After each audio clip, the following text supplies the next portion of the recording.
एक नेता जो कभी बाढ़ में बुलेट से लोगों की मदद करने निकल जाते हैं। एक नेता जो हमेशा गरीब और बेसहारों को पैसे बांटते दिखते हैं। एक नेता जो गरीब और शोषित समाज के लिए हमेशा आवाज़ उठाते हैं। लेकिन उसी नेता की एक समय दबंगई इतनी ज़्यादा थी कि पूरा सीमांचल उसके नाम से थर्राता था। उसी नेता ने मार्क्सवादी कम्युनिस्ट पार्टी के नेता अजीत सरकार की हत्या की। उसी नेता ने कभी लालू यादव के लिए बूथ कैप्चरिंग की। हम बात कर रहे हैं पप्पू यादव की। पप्पू यादव की हालिया छवि एक समाज सेवा करने वाले नेता की बन चुकी है, जो हर जगह गरीब और बेसहारा लोगों की मदद करने पहुंच जाते हैं। और उनका मदद करने का तरीका बेहद अलग है। आमतौर पर कोई भी नेता पब्लिक प्लेस पर जनता को पैसे देता नहीं दिखेगा, लेकिन पप्पू यादव शायद इकलौते नेता हैं जो हमेशा अपने हाथों में नोट की गड्डी रखते हैं और हर समय ज़रूरतमंद को पैसा देते नजर आते हैं। लेकिन यह तो उनकी हालिया छवि है। एक समय पप्पू यादव की पहचान एक बाहुबली नेता के तौर पर की जाती थी, जो कुख्यात हत्यारा था, एक किडनैपर था जिसने बूथ कैप्चरिंग की और जिस पर आर्म्स एक्ट जैसे कई मामले अलग अलग थाने में दर्ज हुए थे। आज हम आपको पप्पू यादव की कहानी बताएंगे कि कैसे वह राजीव रंजन से पप्पू यादव बने और ऐसा क्या हुआ कि वह लालू यादव से खफा हो गए। पप्पू यादव का जन्म 24 दिसंबर 1967 में बिहार के मधेपुरा में एक बेहद समृद्ध जमींदार के परिवार में हुआ था। उनके और उनके परिवार के पास पैसों की कोई कमी नहीं है। यह तो आपको पप्पू यादव की वीडियो देखकर भी पता चल जाएगा। उनके दादा गांव के सरपंच थे और उनके पिता चंद्र नारायण यादव राजनीति में सक्रिय थे, लेकिन उन्हें कभी राजनीतिक सफलता नहीं मिली। कहते हैं पूत के पाँव पालने में ही दिख जाते हैं। यह कहावत पप्पू यादव पर बिल्कुल फिट बैठती है। ऐसा हम इसलिए कह रहे हैं क्योंकि पप्पू यादव अपने स्कूल के दिनों से काफ़ी लड़ाई झगड़े करने वाले स्वभाव के लड़के थे। अक्सर उनकी गुट की कई लड़ाइयाँ दूसरे गुट से होती रहती थीं। वैसे स्कूल के दिनों में तो बचपन में हम सब लड़ते हैं, लेकिन पप्पू यादव का मामला काफ़ी अलग था। दरअसल पप्पू यादव अपनी इन लड़ाइयों से भौकाल बनाना चाहते थे या नाम कमाना चाहते थे, लेकिन बहुत जल्द ही पप्पू यादव की अपनी भौकाली की कीमत चुकानी पड़ी।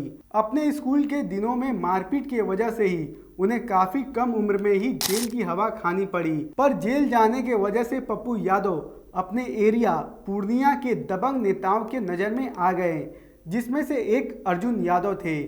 अर्जुन यादव के संपर्क में आने के बाद पप्पू यादव की राजनीतिक और आपराधिक दुनिया में एंट्री हुई थी। अर्जुन यादव उस समय के पूर्णिया में अपनी एक समानांतर सरकार चला रहे थे, लेकिन उनके विरोधी गुट के हमले में अर्जुन यादव की मौत हो जाती है और अर्जुन यादव की जगह लेते हैं पप्पू यादव, जिसके बाद उन्होंने कभी पीछे मुड़कर नहीं देखा। पप्पू यादव भी लालू यादव को अपना नेता मानते थे। ऐसा कहते हैं कि काफ़ी कम उम्र में ही वह लालू यादव के लिए लॉबिंग करने लगे थे, जिसके वजह से लालू यादव कर्पूरी ठाकुर के मृत्यु के बाद बिहार के नेता प्रतिपक्ष बने। यही नहीं, लालू यादव को बिहार का मुख्यमंत्री बनाने में पप्पू यादव की अहम भूमिका थी।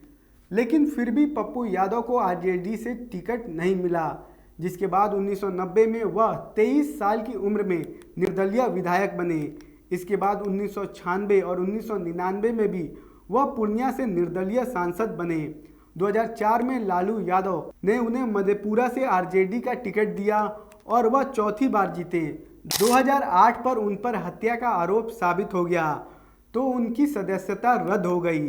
2013 में पटना हाई कोर्ट से राहत मिलने के बाद पप्पू यादव फिर पांचवी बार 2014 में आरजेडी के टिकट से मधेपुरा से चुनाव लड़े और पांचवी बार जीते। अब उनकी सदस्यता रद्द क्यों हुई थी, तो इसके पीछे एक कहानी है। एक ऐसी कहानी जिसने पप्पू यादव को शायद अपनी दबंग रवैये को छोड़ने पर मजबूर कर दिया। घटना 1998 की है, जब माकपा नेता अजीत सरकार और उनके साथी असफुल्ला खान और ड्राइवर को गोली मारकर हत्या कर दी गई। इसमें पप्पू यादव का नाम सामने आया, जो उस समय पूर्णिया के सांसद थे।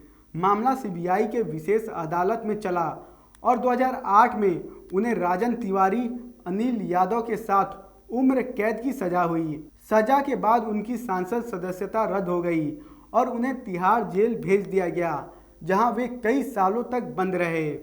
पप्पू यादव ने सजा के खिलाफ पटना हाईकोर्ट में अपील की और 2013 में सबूतों के अभाव में बरी हो गए। जेल से बाहर आने के बाद उन्होंने अपनी छवि सुधारने पर ध्यान दिया और लोगों के बीच मददगार नेता के रूप में पहचान बनाई। किसी भी घटना पर वे आवाज़ उठाते हैं, पीड़ितों से मिलते हैं। 2019 में पटना बाढ़ के दौरान उन्होंने नाव से लोगों तक खाना पहुंचाया था। फिलहाल सोशल मीडिया से लेकर जमीनी स्तर पर पप्पू यादव की छवि बदली है।